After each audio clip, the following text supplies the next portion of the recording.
is CTV News. Good evening and thank you for joining us. A gunshot fired inside a home, ripping through a shared wall into a neighbor's place, has resulted in an off-duty Windsor police officer being charged. LaSalle police say a single round from a service-issued firearm was discharged inside the officer's home this morning, traveling through two walls and into the adjoining unit with two people inside. No one was hurt. 49-year-old Windsor Police Constable Louis George is charged with careless use of a firearm and has been reassigned to administrative duties. A professional standards investigation is expected to follow. And tonight, talks of an OHL expansion team in Chatham, Kent are heating up. The league's commissioner pitching municipal council on what this could bring to the community. CTV's Robert Lothian has been following this for us. Robert, what was the commissioner's message? Yeah, Travis, it's clear that any decision on an OHL team taking the ice starts with a new arena. Chatham-Kent lacks any modern rinks fit for this size of an operation, but tonight, OHL Commissioner Brian Crawford was clear. A commitment to an arena would earn a commitment for a team.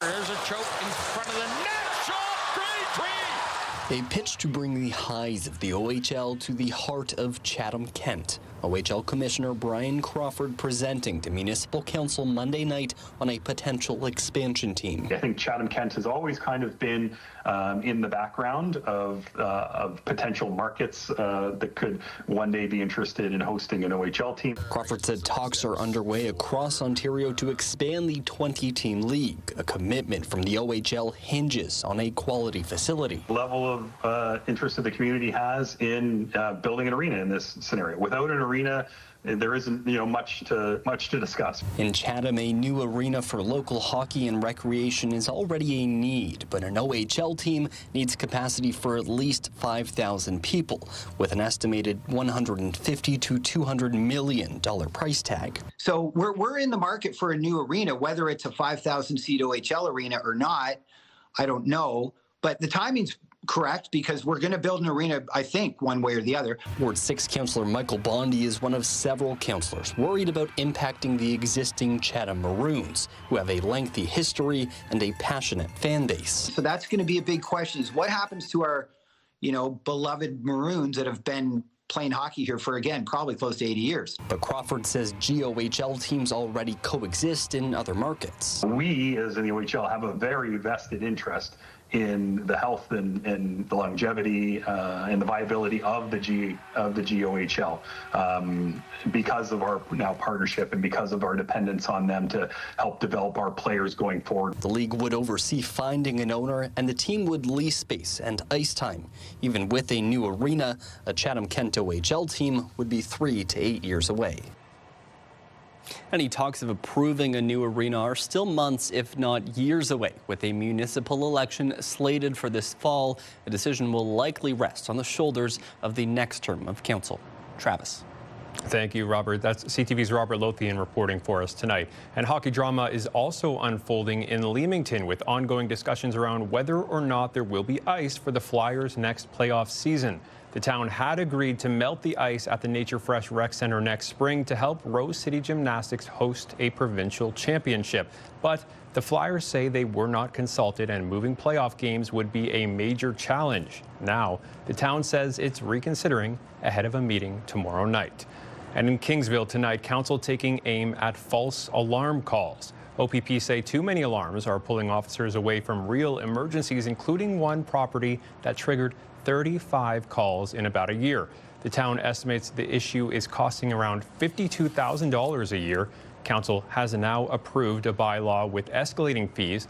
The first false alarm will be free, the second costing $150, and each additional alarm $375. Pelee Island is looking at a nearly 3% tax hike in its 2026 budget. The proposed 2.98% increase comes in below the township's long-term target, but a report to council shows roads and shoreline infrastructure remain a top priority. Overall, staffing costs are down slightly, but policing costs are up 11% from last year. A special council meeting has been called in Sarnia to address comments made by Councillor Bill Dennis about Indigenous artwork at City Hall. With more on his remarks and the response, here's CTV's Brian Bicknell. It's a gray day outside, but inside Sarnia City Hall, a new mural fills one side of the foyer with color. Welcome greetings in English, French, and Anishinaabe. The work of Indigenous artist Kennedy Osborne. Local resident Linda came to see for herself. It is beautiful. Unveiled last week, not everyone is a fan of the original artwork, which cost taxpayers more than $12,000, including commission and installation. Councillor Bill Dennis said on social media it's virtue signaling by woke politicians out of touch. It's those comments that set off back and forth exchanges between Dennis and a number of groups condemning his remarks. Reached on vacation in Florida, Dennis says he's not backing down. Worst council Sarnia has had in quite some time. It's the farthest left council Sarnia has ever had, and I'm the most conservative councillor Sarnia has ever had. So it makes for a bad combination, and I'm simply not going to be subject to. It's been 8 against 1 for the last 4 years almost. Amshinang Chief Janelle Namaben declined our interview request, citing prior commitments, but she did speak out on social media directly to Councillor Dennis, saying the race division you continuously perpetuate resolves nothing. A special Sarnia Council meeting Tuesday will address Dennis's comments. Mayor Mike Bradley says it comes as the city works to build relationships with First Nations neighbors. The meeting was called by council. They petitioned for it, 5 members of council, and they wanted to respond to these comments, which they found very distasteful. And that's what the meeting's about. It'll be a difficult meeting, but I think there'll be a strong message from this council. The councillors' comments are unacceptable in any context, whether they're by email or in person. Bradley says Dennis could face reprimand, an integrity commissioner investigation, or a human rights complaint. As for Linda, she's disappointed it's come to this. It's unfortunate. We are supposed to invite everybody to come, so there should be no prejudice whatsoever. Brian Bicknell, CTV News.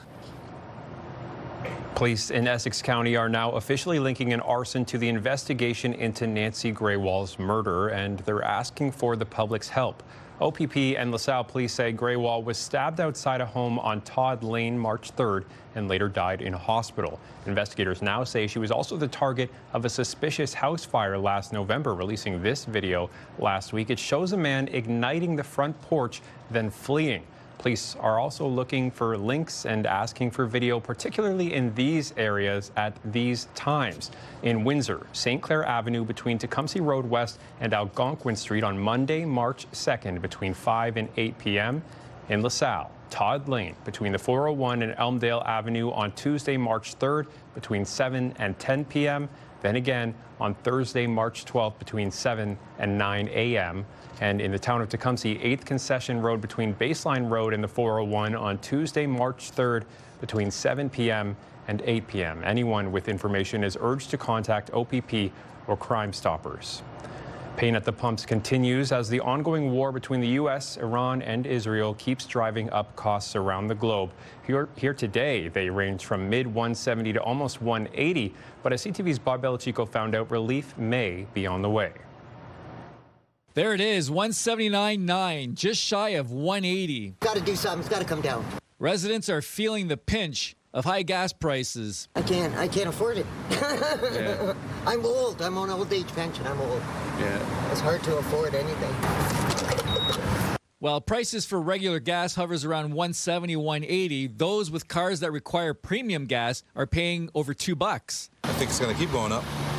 You know, with the current prices, I mean, I wouldn't be surprised if it doesn't hit $2.50 or $3. Dan McTagg, president of Canadians for Affordable Energy, says wait to fill up. If I'm living in Windsor, LaSalle, I'm going to be saying to folks, hey, do not buy gasoline until Wednesday at the stroke of midnight. McTagg says gas will drop as much as 14 cents while diesel drops close to 19 cents because U.S. President Donald Trump on Monday claimed Iran was eager for a deal to end the war. But if it's a head fake, like we've seen in the past from Donald Trump in terms of declaring something's over, it's finished, we've accomplished our mission, and yet, you know, you still have the bombing campaigns going on in retaliation by Iran, then all bets are off and we could be resuming this high trek upwards.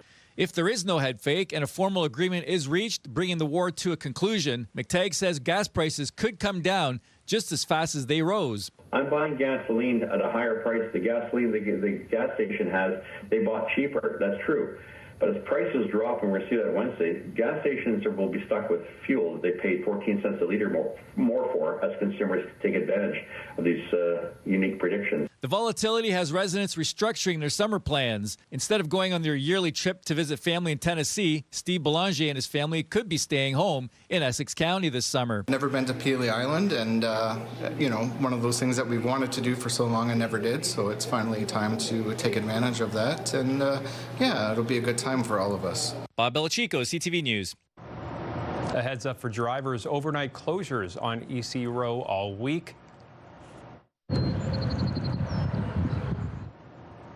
Eastbound lanes are shut down at Banwell right now, reopening at 6 a.m. for work on the overpass. The same closure happens again tomorrow night. Then Wednesday and Thursday it flips westbound, closed at L'Esperance, again from 8 p.m. to 6 a.m. An adoption week is underway in Windsor. The Humane Society has pets available all week at PetSmart on Dougal. Dogs will be there for special adoption events Thursday and Saturday, with cats and birds available throughout the week. The program also brings in funding for the shelter with a $35,000 grant that can grow with more adoptions. This is allowing us to develop new adoption programs, working with partners outside of the shelter, impacting what training we can do with our staff, giving them more hours, and then covering the medical costs. So it is a really nice boost to our adoption program. Team Canada's Paralympians are returning home from the 2026 Games, including some familiar faces here in Windsor, Essex. CTV's Sanjay Maru caught up with some of the silver medalists. Come. Inside, good girl. Tyler McGregor is finally getting a moment to relax following an incredible Paralympic performance, returning home in Essex County on Saturday to his fiancée and his beloved dog. Named her Mila, just like short form for Milan. Milan, the site of this year's para-hockey games at the 2026 Paralympics, where Canada brought home a silver medal. There's a feeling of unfinished business. The expectation for a Canadian hockey team is to win gold medals, and we believe we're on the path to getting there. Leading Canada as team captain for a second straight Paralympics and competing in his fourth overall, McGregor says while another run in 2030 is possible, life off the ice is starting to take priority. The 32-year-old is set to be married and says he's ready to start a family, but the competitor in him is not going anywhere. I will do whatever I can to find a way to make that work and to be there in 4 years, but there's steps that certainly have to be taken at this point in my life to make that happen. Family played a key role in the Paralympic experience for Team Canada goalie Corbin Watson, who returned to his home in Kingsville early Friday morning. My nephew actually made this sign while I was away. I had no idea it was actually being made. Watson says the silver medal means more now than it might have earlier in his career. That's because for the first time, his entire family was there to see him play. His wife and 3 children, along with his mother and brother, all in attendance in Milan. It made it more special to me. I'm older now, could appreciate everything that went around, enjoyed every moment, and now it's seeing what I want to do in the future. So what does the future hold for the 39-year-old? I feel really good after this Paralympics. I might try to push for 4 more years. We'll see. Sanjay Maru, CTV News. CTV meteorologist Gary Archibald has your full weather details coming up in 2 minutes' time. This signifies the 94th Top Hat ceremony taking place at the Port of Goderich. And still ahead, the shipping season sets sail with a long-time Goderich tradition marking the moment and big plans ahead for the port. CTV meteorologist Gary Archibald is here with our first look at the weather tonight. And Gary, it's cold out there. You're right about that, Travis. Cold enough that we've seen temperatures well below seasonal today. We saw snow out of this, a very strong gusty northerly and northwesterly wind fetching across Lake Huron, even Lake St. Clair, and that meant some reinforced streams of snow activity. This temperature of 2.6, obviously well below our seasonal average of 8 degrees Celsius. And we get a sense of this looping satellite radar imagery of the clouds and that snowy precipitation, even some green on there. That's some wet weather, some very isolated drizzle working through parts of Michigan into southwestern Ontario and Ohio. The next system stays well to our north, moving east, followed by a second system doing the same, but the second system's likely to drag some showers towards us on Wednesday. More on that in just a moment. So you can see we're still in that mix between rain and snow, and that's, well, par for the course, right? We see that transition between the winter season and spring, but some overlap in some of the characteristics. Some of this rain could be of the freezing type again when temperatures get colder late at night, early pre-dawn. Case in point, cold enough, certainly for freezing. Tonight, technically tomorrow morning, I should say. The overnight low, -5, feels like about, well, anywhere from -10 to -12. And that's the lowest point in terms of temperatures we can expect for Tuesday morning. The winds will calm down, so that's some good news. And then pick up once we are running about early tomorrow morning during rush hour. 8 a.m., some sunshine. It's been gray of late. The weekend was gray and wet. Just cold at 8 a.m. -5 feels colder by several degrees, -10 to -12. Sunny through the midday, 2 degrees on the plus side, going up to 8. That would be seasonal for this time of the year. So, all's not lost. Tuesday looks good in the afternoon. And then I mentioned it surging. Getting much warmer. Wednesday and Thursday, 12, then 18 degrees Celsius. Wow, what a jump. 3, then 5, then 10, then 16. So we cooled off, then we rise in terms of temperatures, and then we cool off, and then rise in terms of temperatures. That is the quintessential roller coaster wave or run of temperatures we expect at this time of the year. That's a look at your weather. Thanks, Gary. MPPs were back at Queen's Park today for the first time in more than 100 days, and their return was anything but controversy-free. CTV's Queen's Park Bureau Chief Siobhan Morris has more. For the first time in 102 days, MPPs from across Ontario are back in the halls of Queen's Park.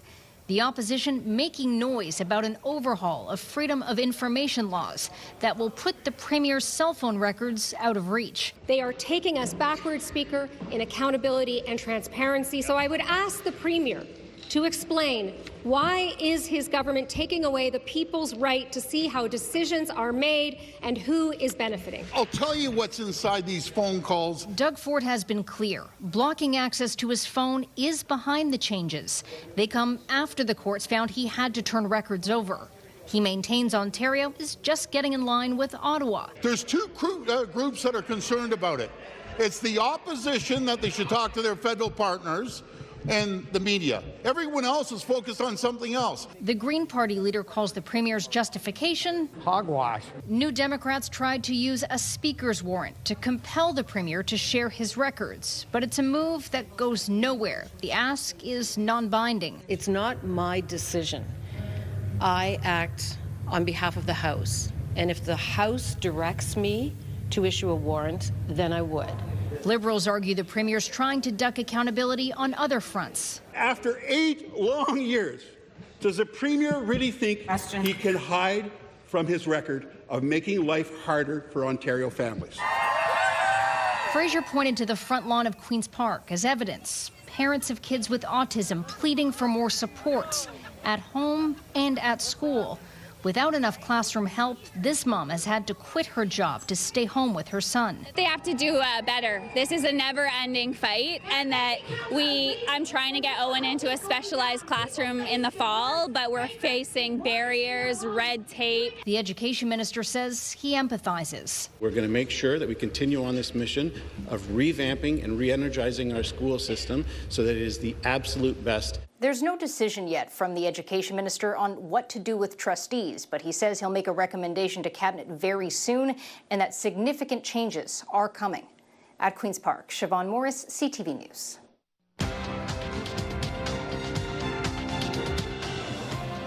In Toronto, the TSX gained 566 points, while in New York, the Dow added 631 and the Nasdaq is up 299.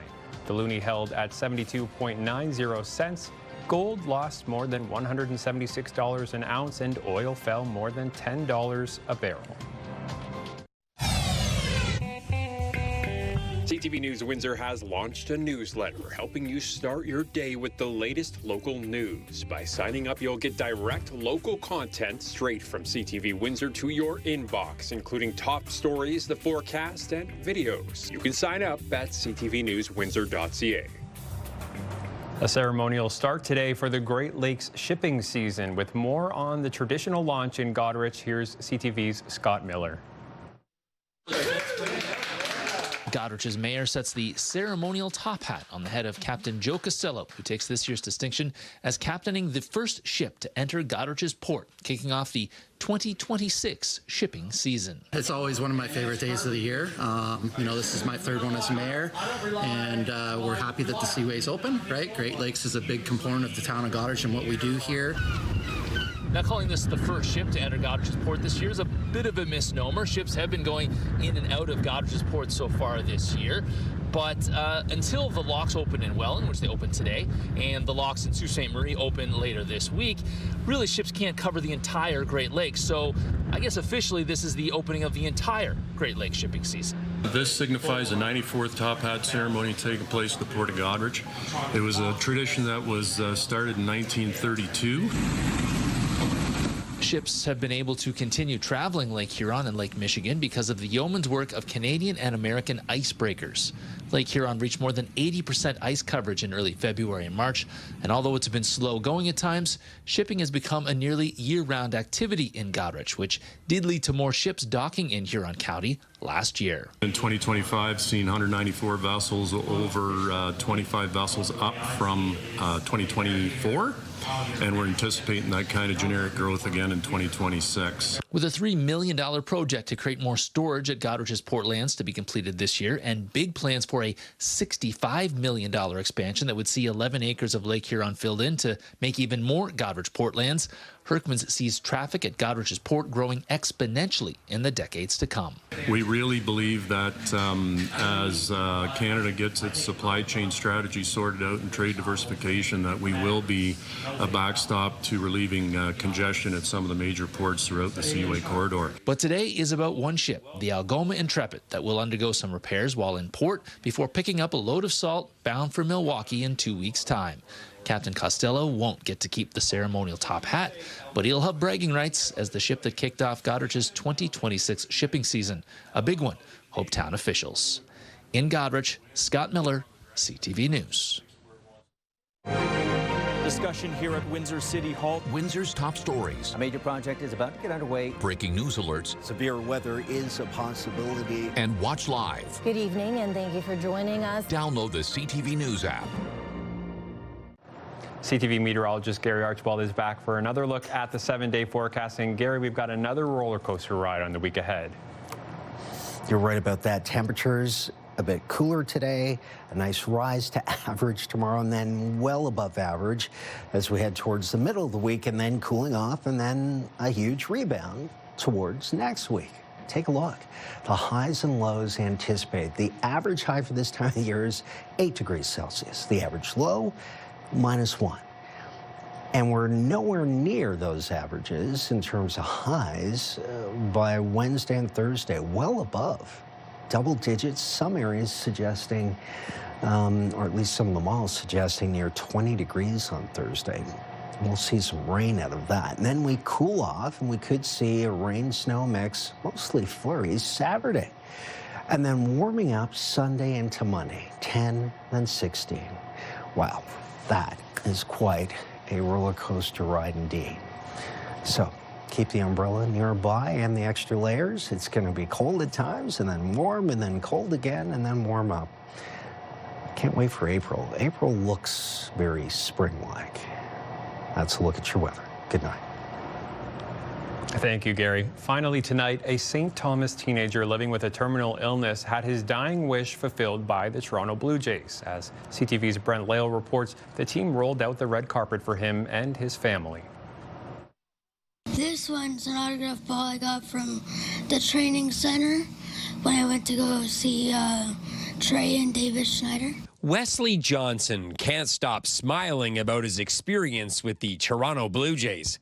With a failing heart, the dying wish of the St. Thomas teenager was to see a spring training game and meet his favorite player, Trey Savage. There definitely isn't words to explain how incredibly thankful and grateful we are to everybody who either, donated, shared the GoFundMe, made a phone call, made an email, tagged a post. The Jays definitely knew we were coming, so they spoiled us rotten. What's going on? What's up, man? How are you doing? What's your name? The day started by meeting Savage and Davis Schneider, then a full tour of the spring training complex. I was definitely shocked that I was able to go down to field level during their warm-up and watch their batting practice up close, so that was definitely cool. I got to meet a few players there, too. This is Wes right here, man. We're the biggest fans here. Those players included George Springer, Addison Barger, and Dalton Varsho. He got the full VIP experience and watched the Jays beat the Braves 7-0. Since we've been home, we've talked nonstop about the game and how incredible the experience was, and he's told me that the day of the game is the best day of his life, except for the day that his two little brothers were born. We first met Wes last month when his family held a living celebration of life. His health is declining rapidly, even forcing them to end their Florida trip early. Things did not go super well for him in terms of his health after the game, but he rallied through the day, put his all into it. The Jays put their all into it, and it turned out to be one of the most incredible experiences. And as he spends his final few days with family, he's remembering this special experience. It's definitely a dream come true. Brent Lale, CTV News. That's our time for tonight. I hope you'll join us tomorrow. For now, I'm Travis Fortnum. Take care.